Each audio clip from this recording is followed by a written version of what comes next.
हरे कृष्णा बच्चों, सुप्रभात। पिछली कक्षा में हमने पढ़ा था पाठ 10 राष्ट्र प्रहरी। आज हम इसके आगे का पाठ पढ़ेंगे। वायुसेना नौसेना की भी सहायता करती है। घायलों को अस्पताल तक ले जाने तथा संकट में घिरे नागरिकों को सुरक्षित स्थानों तक पहुंचाने में भी वायुसेना अहम भूमिका निभाती है। नीली वर्दी में सजे वायुसेना के सैनिक हरदम सजग और सतर्क रहते हैं।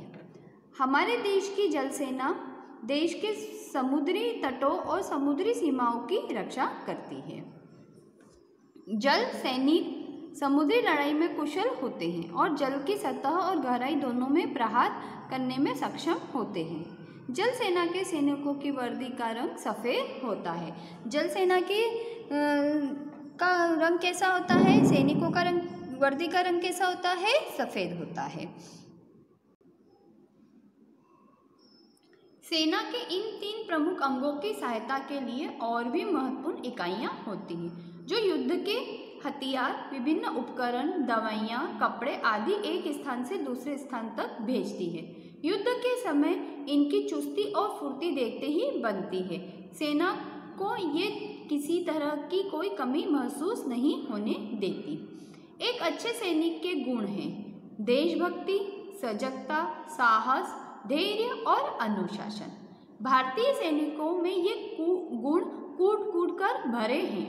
यही नहीं, बाढ़, तूफान, भूकंप, सूखा आदि प्राकृतिक विपदाओं के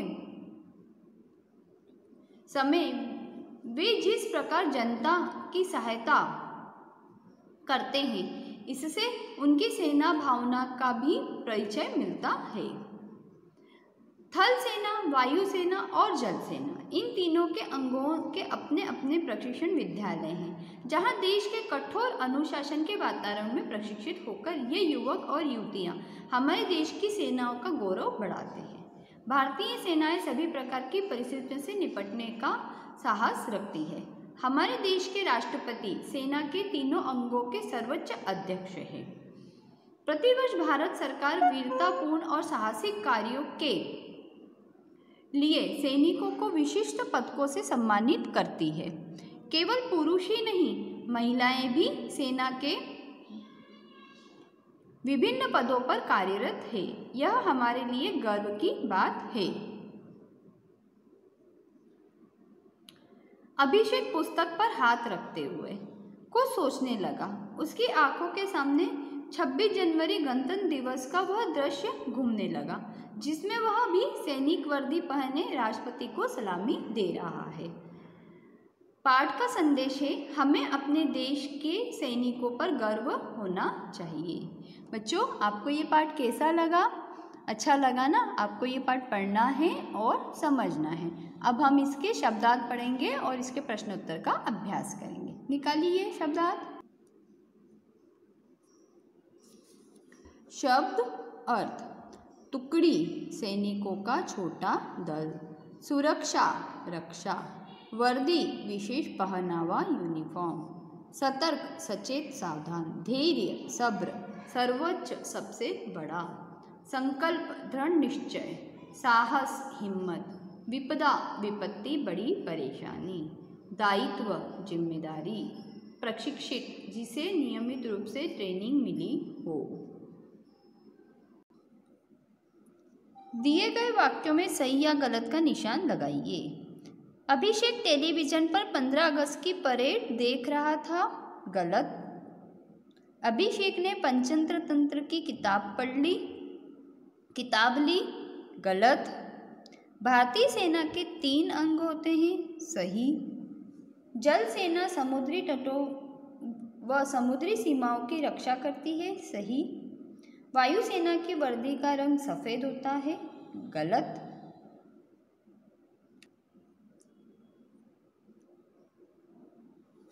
अभिषेक ने मन ही मन क्या संकल्प किया? उत्तर है, अभिषेक ने बड़े होकर वर्दी पहनकर परेड में भाग लेने का संकल्प लिया। अगला प्रश्न, भारतीय सेना के 3 अंग कौन कौन से हैं? उत्तर है, भारतीय सेना के 3 अंग जल सेना, थल सेना व वायु सेना है। अगला, थल सेना को किन किन कठिनाइयों का सामना करना पड़ता है? उत्तर है, एक तरफ हिमालय की ठिठुरती सर्दी और दूसरी तरफ रेत के तूफानों की परवाह न करते हुए थल सेना के वीर सिपाही हरदम सचेत रहकर अपने देश की सीमाओं की रक्षा करते हैं।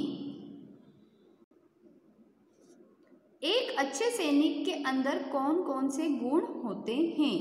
उत्तर है, एक अच्छे सैनिक के अंदर देशभक्ति, सजगता, साहस, धैर्य, अनुशासन आदि गुण होते हैं। सेना के तीनों अंगों का अध्यक्ष कौन होता है तथा भारत सरकार सैनिकों को कैसे सम्मानित करती है? उत्तर है, राष्ट्रपति सेना के तीनों अंगों के सर्वोच्च अध्यक्ष हैं। प्रतिवर्ष भारत सरकार वीरतापूर्ण और साहसिक कार्यों के लिए सैनिकों को विशिष्ट पदकों से सम्मानित करती है। पाठ के अंत में अभिषेक की आंखों के सामने कैसा दृश्य घूमने लगा? उत्तर है, अभिषेक की आंखों के सामने 26 जनवरी का वह दृश्य घूमने लगा जिसमें वह भी सैनिक वर्दी पहने राष्ट्रपति को सलामी दे रहा है। बच्चों, आपको ये प्रश्नोत्तर अपनी फेयर कॉपी में लिखना है। अब हम पढ़ेंगे भाषा की दुनिया। भाषा की दुनिया। अनेकार्थक शब्द र के रूप में उद्देश्य विधेय। जिन शब्दों के अर्थ होते हैं उन्हें अनेकार्थक शब्द कहते हैं। जैसे हार, पराजय, माला। दिए गए अनेकार्थक शब्दों का उनके भिन्न अर्थों से मिलान कीजिए। जैसे उत्तर, जवाब, दिशा का नाम, है ना। सेना, फौज। फौज मुर्गी द्वारा अंडों पर बैठना। वार, दिवस, आक्रमण। भाग, भाग्य, हिस्सा। पंक्ति, कतार, कविता की पंक्ति यानी वाक्य। अगला, कोष्टक में दिए गए शब्दों में र के उचित रूप का प्रयोग करके खाली जगह भरें। यह कर शत्रु पक्ष की ताकत को कम कर देती है। आक्रमण। अगला, वायुसेना के सैनिक हरदम सजग और सतर्क रहते हैं। अगला, जल सैनिक समुद्री लड़ाई में कुशल होते हैं। देश के राष्ट्रपति सेना के सर्वोच्च अध्यक्ष है। अगला, अभिषेक को सेना के अंगों की टुकड़ियां आकर्षित कर रही थी।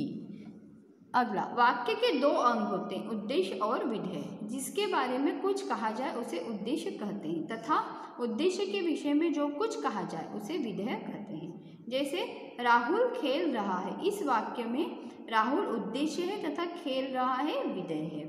दिए गए वाक्यों में उद्देश्य पर गोला तथा विधेय को रेखांकित कीजिए। अभिषेक ने पुस्तकालय से पुस्तक ली। अभिषेक क्या है? उद्देश्य, है ना। और विधेय क्या है? पुस्तकालय से पुस्तक ली। अगला, वायुसेना नौसेना की भी सहायता करती है। वायुसेना क्या है? उद्देश्य। और नौसेना की भी सहायता करती, ये क्या है? विधेय। तो इसको हम रेखांकित करेंगे। अगला, जल सेना समुद्री तटों की रक्षा करती है। जल सेना क्या है? उद्देश्य। और समुद्री तटों की रक्षा करती है, ये क्या है? विधेय। तो हम अपन इसको रेखांकित करेंगे। भारतीय सेनाएं सभी प्रकार की परिस्थितियों से निपट सकती है। तो भारतीय सेना क्या है? उद्देश्य। और सभी प्रकार निपटना क्या है? विधेय। तो इसको हम रेखांकित करेंगे। सैनिक राष्ट्रपति को सलामी दे रहे हैं। सैनिक राष्ट्रपति को सलामी दे रहे हैं। सैनिक क्या है? उद्देश्य। और राष्ट्रपति को सलामी दे रहे क्या है? विधेय। तो हम इसको रेखांकित करेंगे। बच्चों, आपको भाषा की दुनिया का ये कार्य अपनी पुस्तक में ही करना है ना? और बाकी इसके प्रश्नोत्तर और शब्दार्थ आपको अपनी फेयर कॉपी में लिखना है। धन्यवाद। हरे कृष्णा।